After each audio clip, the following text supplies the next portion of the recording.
ลุงเพื่อหน้าจากเข้ามาให้ความผูกไว้ใจความรักให้ยืนยาวมันอย่าแปรผัน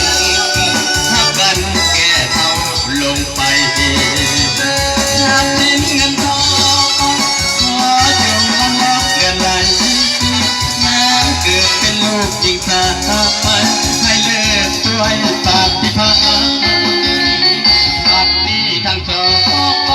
สมครองเป็นคู่กันแล้วได้เป็นผู้ละทิศเบียดแก้วแม่แล้วพักความสุขสันต์อย่ายามทางตาที่ไปให้กันดวงใจสองจงหยุดวันความฝันทั่วเดียวเพียงเดียวเอาเที่ยวกันเลยยิ้มใส่กันเดียวเอาเพื่อนในยกแล้วจะเบาดิพี่น้องเพลินกันชั่ว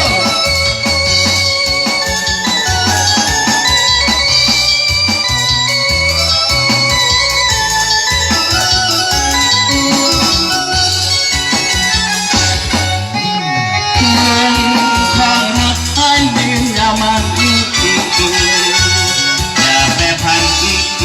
ถ้ากันแก่เท่าลงไปทรัพย์สินเงินทองขอจงละมอบเกินใดแม้เกิดเป็นลูกจริงสาให้เลิกด้วยปากพิพากษาบัดนี้ทั้งสองสมปองเป็นคู่กันแล้วได้เป็นผู้ว่าเบียดแก้วแม่รักกับความสุขสันต์เมื่อยามทางผ่านที่ปล่อยอาภัยให้กันดวงใจสองจงยึดมั่นต่อความฝันหัวเดียวมีเดียวเอาเกี่ยวกันนะเอาเกี่ยวขึ้นจบ